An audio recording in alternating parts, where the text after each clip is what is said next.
ขี่รถมาใช้รถวันนี้มีรถเดี๋ยวก็ขี่รถมา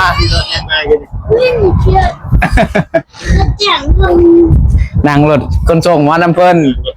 โดยน้ำเพิ่นรู้จักเพิ่นแวะซื้อกับข้าวเลยด้วยมาพอมาน้ำเพิ่นเลยบัดครับแต่ก็ขึ้นได้หลายเติบเลยอันนี้เนาะโอ้รถเร็วทันใจเคยภาษาได้ก่อขางเทคานแล้วล่ะสุดเนาะเพิ่นหากระเทเศร้านี่บ่ทำคานเลยล่าสุดพี่น้องเนาะถือว่าบนนิ้วก่อนี่บ่ถือว่า3เทคานแล้ว3คานพี่น้องเนาะ1 2 3แล้วก็ก่อขึ้นพุ่งแล้วบัดพี่น้องเนาะเทคานนี่แล้วก่อขึ้นพุ่งส่วนก่อขึ้นพุ่งตัวนี้นี่พี่น้องเนาะ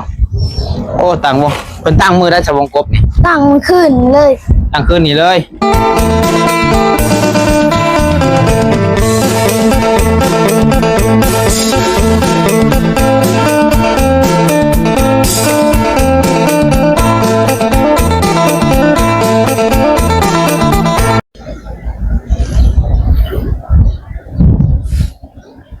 ไปแล้วดิบไปเอาพี่น้องเนาะไปพาพุ่มากาอยู่บ้านเรือนของน้องสายฟ้าเด้อพี่น้องเด้อเนาะบ้านนี้กับบริมามือหนึ่งเป็นอะไรพอดีว่าค่าเวียกเนาะแล้วก็เจ็บหัวเนี่ยเมื่อวานเพียงเนาะหัวตำเล็กตอนคนบอกลงอะไรพี่น้องพอดีเมื่อหอดเทือนวานนี่อาบน้ำเตรียมชินอนอะไรพี่น้องเนาะสิพีกมาเบิ่งหัวตำเล็กนะพอพีกบ่ได้พี่น้องเจ็บหัวแห้งมันหัวบวมเลยพี่น้องเลยมันบวมมันโนอะไรว่าเจ็บอะไรไว้ง่ายพี่น้องเนาะคือว่าตำกับบ่ได้แห้งปานใดว่ะเมื่อน่ะบวมจนบวมเอาพี่น้องเอ้ยเนาะนี่ก็ทางน้องปลาไส้ก็ขึ้นมาก่อนเพียงเนาะถ้าเบานิ้วตั้งแต่อะไรพี่น้องเอ้ย8-9 โมงถ้าวันเดียวว่าสิมาพร้อมกับเบานิ้วแต่ว่าเพิ่นยังบ่ตื่นเนาะเพิ่นหาก็ตื่นว่า1นี่พี่น้องเอ้ยพี่น้องก็ใช้ก็ขึ้นมาก่อนขึ้นมากับรถคนส่งเพิ่นเนาะคนผู้จักหน่อยเพิ่นขับรถคนส่งก็เลยว่าขึ้นมาเขาขึ้นมานํเพิ่นแวะซื้อกับข้าวอยู่ห้านแม่น้องบัดไซพี่น้องเนาะเลยเขาขึ้นมาก่อนแยกไว้ถามมากับเบานิ้วหั่นแหละพี่น้องเนาะแต่ว่าเพิ่นยังไม่ขึ้นมาผมหนักพูดแหละบายผมหนักเนาะที่เธอ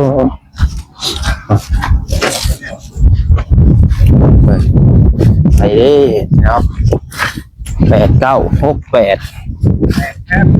เบาไรพะลุยเหรอฮะมาแปลกแก้มเลยนี่น้าแปลกอะไรเดี๋ยวที่เขาขี่รถจักรมีขี่รถตู้ขี่รถตู้ไปรถตู้ตั้งรถคนส่งมานะเพิ่นก็เลยเชื่อแล้วอ่ะได้ว่าปัจจัยมาแล้วบอกใส่ผ้าโอ้ยเราอ่ะพ่อเมียต้องเมียเจ้าว้าวโอ้ยไปคือทำเมียเจ้าอ่ะแน่พอแล้วผมพูดเมียแล้วป่ะไม่เชื่อก็เห็นบ่ไม่เชื่อซากโอ้ยใช่เห็นบ่จะกู้เงินแล้วเราไม่ลงได้ย่างมาได้ย่างมาบ่แม่นย่างมาเตซิโน่ผมเพิ่นบ่มีรถสบายดีเด้ออะไรเด้อขี่รถมาใช้รถวันนี้มีรถเดี๋ยวก็ขี่รถมาขี่รถยังไงกันวิ่งเชื่อแจ่มคนนั่งรถคนส่งมาน้ำเพิ่นโดยน้ำเพิ่นรู้จักเพิ่นแวะซื้อกับข้าวเลยด้วยมาพอมาน้ำเพิ่นเลยบัดครับแต่โดยเข้าเบานิ้วบอรี่แหละถามเบานิ้วแต่8 โมงมาตื่นจังเถื่อโย่ขึ้นมาก่อนเพิ่นเอาโทรกวนมาโทรกวนโทรกวนไผห้องคืออะไรเนี่ยคือเห็นครับไปนี่เจ้าบ่โดยเอาแล้วใส่ทำกันของรวมใส่รถรุ่นนี้บริมีย่านล้มรุ่นนี้ชื่อว่ายังไงโอ้ยแต่พอเอาเห็น YouTube แรกๆประมาณ4-5 ปีแล้ววะไปอย่างไรอยู่มันหลงปะมันหาซื้อยากเลยเด้เวลาตั้งมันบ่ฟิวแม่นบ่ย่านเลยอย่างไรอยู่ มันมีชื่อให้นะ เอาขายต่อนี่ อะไร ต่อยอกเอาก็สิใช่คือกัน ปล่อยว่าวันนี้นะไม่ได้หยอกเลยปล่อยอย่างไรนะอยากได้โยอยากได้ เลยยังพากันเห็ดยังสั่ง กินมะม่วงไหม เอามาเนาะ ไหนได้ไปเดิน ฮะ เห็นยังดี เบิ้งนิ่มมากระเบิดให้ก่อนพอใหม่ด้วยยังก็กี่ ต้องอยากเห็นค่ะ เมื่อยบ่มีเวียกเฮ็ดเอ้าบ่มีเวียกเฮ็ดปวดเมื่อย อยากเห็นอยาก อยากเฮ็ดเวียกโอ้ยน้องชาย ป่ะไปสกัดไป อันบ่มีเวียกเฮ็ดแล้วเมื่อยบ่อันมีเวียกเฮ็ดแล้วบ่เมื่อย เหมือนกันไง ต่างว้าวเนาะหมอนอ้ายรถคันมีเวียกเฮ็ดแล้วเมื่อยได้อ้ายบ่มีเวียกแล้วบ่เมื่อยนั่งไปใส่น่ะ วันเห็นงูนี่เลย ฮะ วันเห็นงูนี่ งูหยัง โอ้โห ใครเห็น คลิปนี่หมูบนิวคนเห็น มันตอดบ่ บ่บนิวกำลังชิกุศาสตร์ขึ้นแล้วเขาปูสาดเขานอนแต่เรื่องนี้ไม่เห็น ตัวใหญ่บ่ นี่โอ้ต้องสีเป็นสีเหลืองลาย แล้วมันสีเหลืองรั่วแล้วมัน อันตรายแล้วเพื่อนเอาต้องรักษาความสะอาดกันบ่อยากให้มีงูเด้อแม่นบ่ป้าหมอกระทะ มันคืองูเห่านี่แหละ คืองูเห่า เลย เบิ่งดูหมอแหกแต่กระโปะผู้กินแล้วพาคันเห็นอันนั้นบ่น่ะเอาไปแช่ไว้ไอ้แบบไปแช่ไว้หมอกก็ป้าจะเพิ่นกินหมูกระทะบ่คืนนี่ เลยจะออกมา มื้ออ้ายบ่มาเลยกินแต่หมูกระทะเนาะเอาไปเบิดเลยนี่นี่ เมื่อแรกก็ชิกินอีก มื้อแรงกินอีก เลย โอ้ได้กินนำแล้วสักขนาดแรงกินอีกหมอน้ำหมอพุ่น แล้วเชียวบอยาวมานำเลย ใครเชื่อบ่าวยาวมานำ บนิว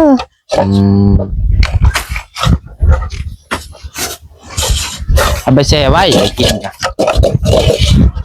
ชวนกินแต่เมื่อคืนนะบอกตรงเนาะ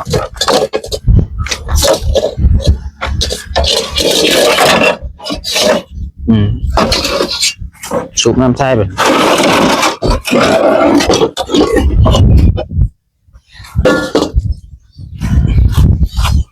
จิบ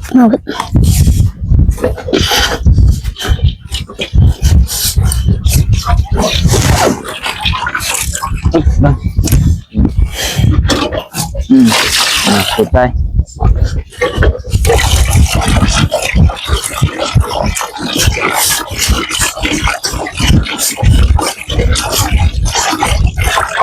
ไปชุดเลยร้าย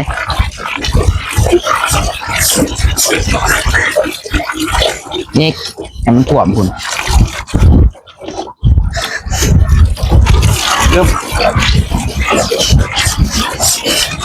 งิกให้มันถ่วมหมอได้มันจังเวลาข้างล่างมันจังออกสบายนี่อีกนิดนึง ไม่ใช่ เป็น ก่อ คน นสิกันแล้วบัดฮึบโอเคเอาอีกกันหนึ่งนี่ถูกหมอตัวนี้โอเคพ่ออ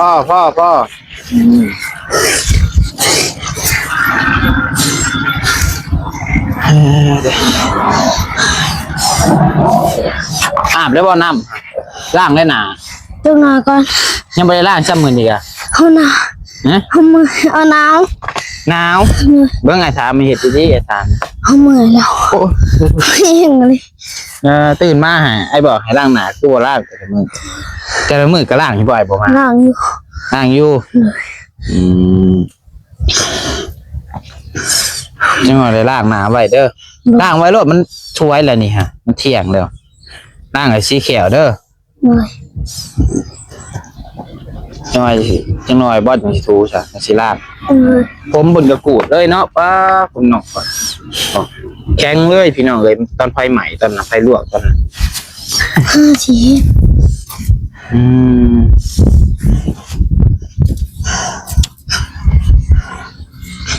ไอ้เนี่ยมาหามือนี่ มีสบู่แล้วก็บอกแก้ว บ่แก้วก็มาแล้ว เลย เป็นเมื่อไร เลย ตะบุญมาแล้วมาแต่เช้าผมบ่ เลย บ่แก้วมาตา7:06 เช้าแล้วมาก่อนหมู่ มาแต่6 โมงเช้า เลยแล้วเมื่อ8ก็แล้วเมื่อ10ไปโมงแล้วมื้อ 10 ปลายโมงจ้ะ มันจะก็บ่ายโมงแล้วมื้อเลยสบุญมาเลยอ่ะ จะบุญมาแล้วก็เมื่อ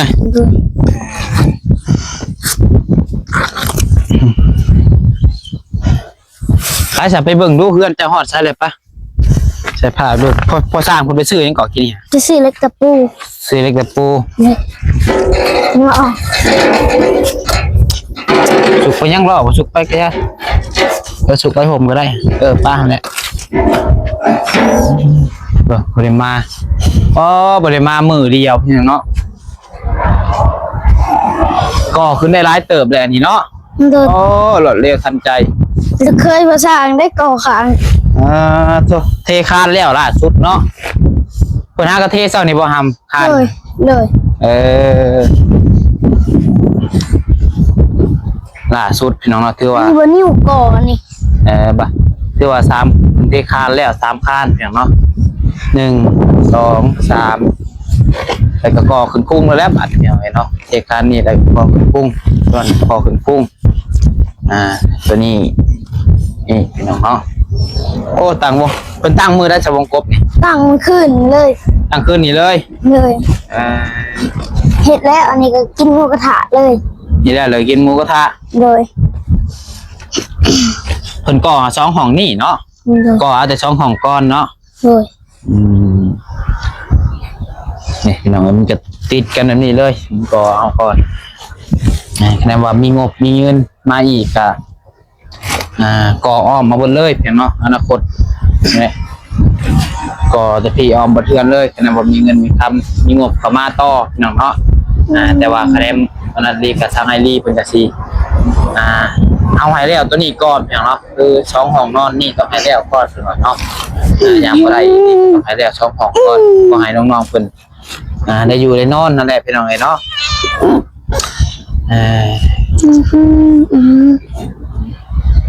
ก็ตั้งห้องเดียวแบบประตูกันเนาะห้องเฮานอนห้องได้ห้องเจ้าห้องนี้เฮาจะเจ้าห้องนี้ใกล้กับห้องน้ำเลย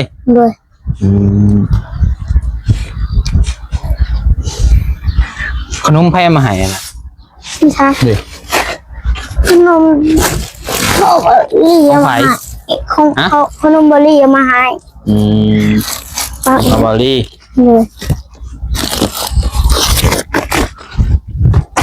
ขึ้นกินบะเบิดหลายคนกินบะเบิดซ้ำเลยใช้บุญทวีไปใช้อะไรบุญทวีนะไม่สวยไม่หมดเขาอีก3 มื้อเป็นสิมาไปมื้อละ50มื้อว่าดีๆยืนก็มื้อเพิ่นสิจ้างนะมื้อละ50 3 มื้อเพิ่นมาว่าไม่ด้วยบ่ได้ยินบ่เข้าใจเพิ่นไปใช้ก่อนเพิ่นไปเกี่ยวข้าวซอยพอเฒ่าหมู่เพิ่นพอเฒ่าหมู่ไปเกี่ยวข้าวซอยพอเฒ่าหมู่โดยแลเอาเงินพอเฒ่าหมู่เพิ่นเอาเงินให้มื้อละ50แม่เฮาบอกเพิ่นจ้างโดยเอาแม่เจ้าอยู่ไสแม่เฮาโทรหาแม่เฮาอยู่ไทยอยู่แล้วโทรหาบุญทวีแม่เจ้าโทรหาบุญทวีบุญทวีให้บอกแม่ว่าไปเกี่ยวข้าวซอยหน้าพอเฒ่าหมู่เพิ่นจ้างมื้อละ50โดยนี่อีก3 มื้อเพิ่นสิมาหาแล้วแม่เจ้าก็โทรมาหาบ่โทรอยู่โทรหาเจ้าตลอดอยู่บ่เมื่อคืนนี้ให้นอนรับปะแต่ละมื้อเราก็โทรมาบ่เมื่อวานนี้เฮาก็นอนรับปะเฮาเมื่อคืนนี้บุรีมื้อ9 โมงว่าชั่วโมงรับก่อนเลยจ้าเลยให้อยากนอนไปอีก3 มื้อสิมาบุญทวีก็เรียกว่าแม่เจ้าสิมาอีก3 มื้อบุญทวีสิมาเฮือนตอนนี้ไปเกี่ยวข้าวหับจ้างว่าสั้นๆเนาะมื้อละ50,000ไปมัดข้าวแล้วก็คนข้าวพร้อมเลยครบสุดว่าง่ายๆก็เนาะทั้งเกี่ยวทั้งคนทั้งมัดบ่เลยมื้อละ50 โอ้ยมื้อละ100ก็ฮอดเนาะมื้อละ90 บาท80 บาท เพิ่นบ่มีเงินที่เขาก็บ่ คุณบ่มีเงิน เงินแม่ ใช้คือว่าเห็นแพ้วหายมื้อน่ะเบิดได้บ่ ไม่ใช่ เงินแพ้เบานิ้วบ่หายตอนน่ะวานซื่นนี่ ไม่ใช่เมื่อคืนนี้นะ บ่วานซื่นนี่คือว่าเห็นเบานิ้วหายอยู่ แต่ว่า มื้อก่อนน่ะ หายไปวะ เอาหายไปซะเพิ่นบ่ได้หายบ่ซะ บ่ ก็ ติ คนจับอยู่ซื่อบ่ เลย เออ เมื่อวันชื่นนี้นะกินหมูกระทะนะแหละกินหมูกระทะมื้อนั้นแล้วทีเลยเราบอกอยากกินยังแหละแล้วบนทีวีบอกอยากกินหมูกระทะ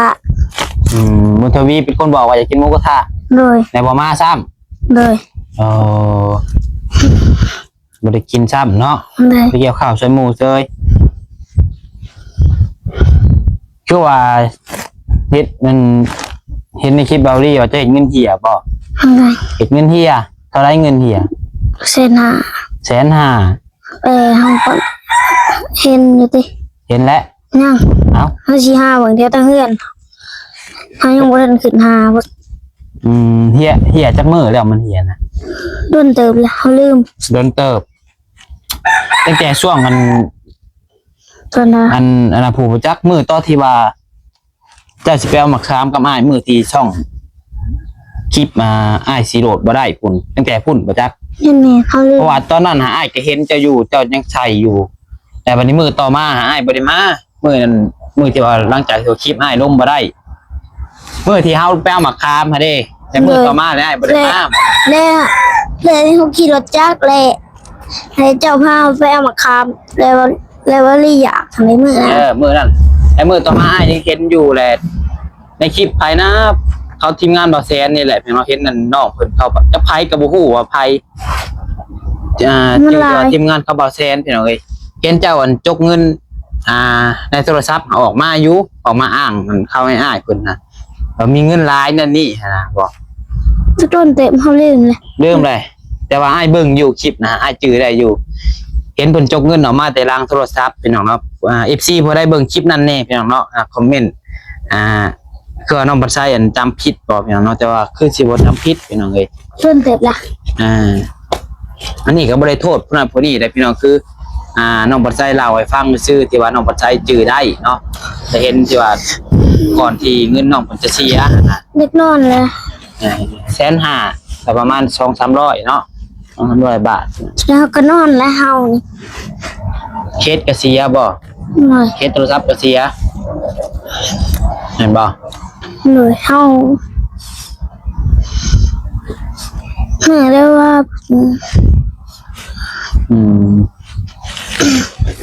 วันนี้คันเพิ่นเอาให้คันมีคนเอาให้เลยหักษาไว้ดีๆเด้อเงินคำหาไว้ดี เขาสร้างขึ้นหมู่หมาโดนเติบไปนะงานแต่นไก ๆเจ้า ลๆนะ อ้ายว่าอยู่อ้ายคิดไว้อยู่เจ้าไว้ในหลังเคสโทรศัพท์นี่ต้องมีจักมือเพราะว่าหมู่อ้ายเจ้าเพิ่นก็มาลิ้นอยู่เพิ่นจะพาโทรศัพท์ไว้ก็ว่าบ่ได้เด้ตัวนี้ก็เนาะแต่ก็บ่ได้โทษเพิ่นเนาะพี่น้องเอ้ยบ่โทษไผดอกยันเจ้าถอดแล้วยันเจ้าลงไว้แล้วมันปิ้วเนาะแล้วก็ลืมบ่อนไว้เลยอย่ามันเสียแล้วก็เสียอย่างหาใหม่แต่คันมีอีกก็เก็บไว้ดีๆเด้อใส่ถุงใส่หยังไว้ดี เมื่อคืนนี้ก็วันนี้เขาหายเฮาเก็บไปน้ำบ่สร้าง ๆเก็บไว้นำบ่สร้างวันนี้ให้เท่าใด เฮามันนับ เอ้าเก็บนำบ่สร้างผลบ่นับ เดี๋ยว ใจบ่สร้างเพิ่นนั่นเอาไปซื้ออันเราให้เมียเราเลยบัดจะถามผลบ่ฮู้ได้ว่าเงินตัวเองมีเท่าใดนะใจมีเงิน 10,000 อยู่ไปทวงน้ำลาว100,000แล้วก็บ่ให้แล้ว อ๋อ ก่อนเฮาสิฝากเงินนำคนอื่นเฮาก็ต้องนับก่อนว่าเงินเฮานี่มีเท่าใดบ่แม่นว่าบ่ได้นับยื่นให้เพิ่นเบิดเลย คือวันนี้นับ โอ้ แล้ว โหซ้ำ วันนี้เรานับไปแล้ว นับไว้แล้วเจ้าก็ต้องนับอีกเจ้าก็ต้องจื้อว่าเงินเจ้ามีเท่าใดวันนี้บอกเก็บไว้ในภาษาเก็บไปเขาคันล้างนี่นะตัวนี้ ว่าล้างแล้วบ่อาบน้ำเห็นบ่คืนนี้บ่ได้อาบ ใช่นอนแห้ง นั่นจ้อยแล้วไปอาบน้ำได้ทูแขวแปรงฟันล้างหน้า น้ำแล้ว ฮะ เขารีบกองน้ำแล้ว รีบเข้ารถไปอาบอยู่ในห้องน้ำก็ไปอาบ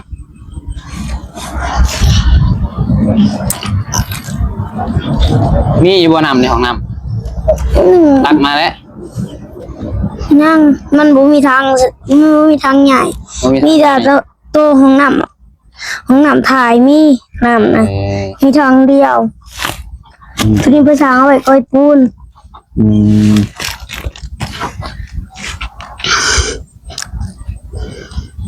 คือว่าอาบอยู่หันเลยก็ได้ตอนเย็นมันบริหนาวปานใดนี่มันบริลมปานใดแล้วอาบไว้บริอาบน้ำแต่คืนนี้ไอ้ว่าอยู่มินยังวะ ห้างนอนภาษา ไว้เด้อจ้อยแขกคนเพิ่นมาหาหลายมันบ่ได้เด้ครับบ่อาบน้ำเพิ่นบ่อยาก เสี ใช้ ยจะคือเปื่อนแต่นี่นะ ใช่ คุณน่ะ ไปถึงยังไงปูนนี่นี่ยามันต้องอาบน้ำอาบในไว้เด้อ โอ้ยหอนแห่งลิงอยู่ ห่อนเลยห่อนเลยไปอาบน้ำไปเลยไปมาไงมาไปอาบน้ำไปซะไปอาบน้ำอาบในไว้เด้อ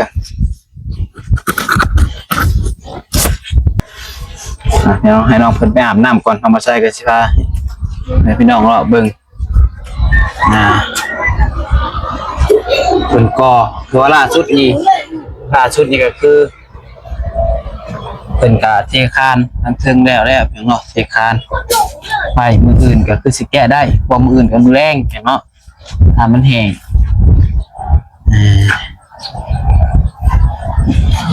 คือว่าอัปเดตล่าสุดเนาะเดี๋ยวไว้อยู่รวดเร็วทันใจเครื่องครับบ่ได้ห่อไว้บ่นะ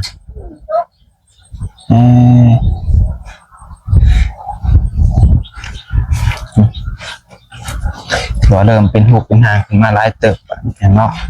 เอามีแต่ว่าคลิปนี้ก็คือประมาณนี้ก่อนเนาะก็อัปเดตให้พี่น้องเบิ่งคร่าวๆก่อนสำหรับ